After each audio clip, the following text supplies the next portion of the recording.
Saddam Hussein a căzut în 21 de zile, Muammar Gaddafi în câteva luni. Dar în ambele cazuri, victoria militară a Americii a fost, de fapt, începutul unui eșec de decenii.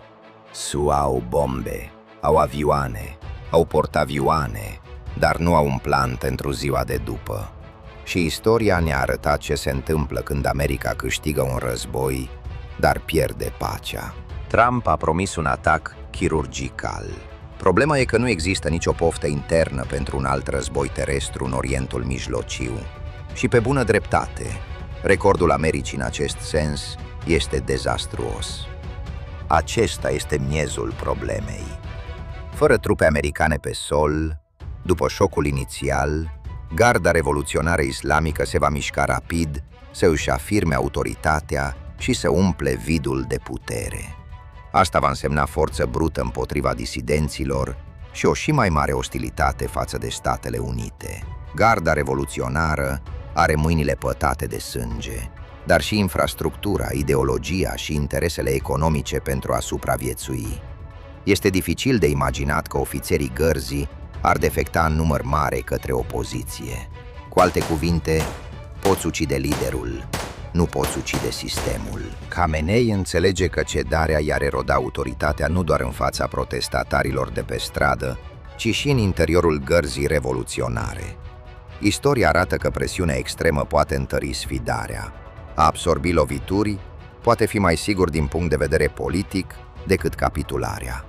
Khamenei se confruntă cu o alegere: să capituleze în fața cererilor americane și să riște să pară suficient de slab pentru a invita atacuri viitoare, sau să absoarbă o lovitură militară și să parieze că regimul supraviețuiește. El și-a făcut deja alegerea.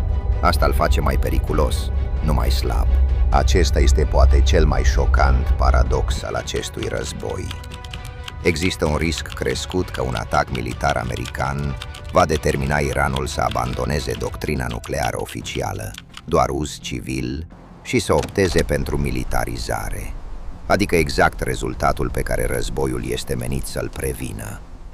Și dacă Iranul ajunge să aibă bomba nucleară, Arabia Saudită și Emiratele Arabe Unite ar fi obligate să caute propriul lor descurajant nuclear, aruncând regiunea într-o cursă a înarmării nucleare destabilizatoare. Revenind la avertismentul Pentagonului, 90 de veterani americani au semnat o scrisoare deschisă în care avertizează că un astfel de conflict nu va fi rapid sau chirurgical.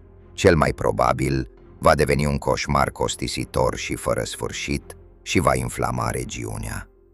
Și cu stocurile de muniție deja epuizate după Ucraina și sprijinul acordat Israelului, ceasul ticăie. SUA pot câștiga fiecare bătălie aeriană cu Iranul. Dar istoria ne-a arătat că războaiele nu se câștigă în aer, se câștigă sau se pierd în haosul de după. Iar în Iran, haosul de după ar putea fi mai periculos decât orice bombă.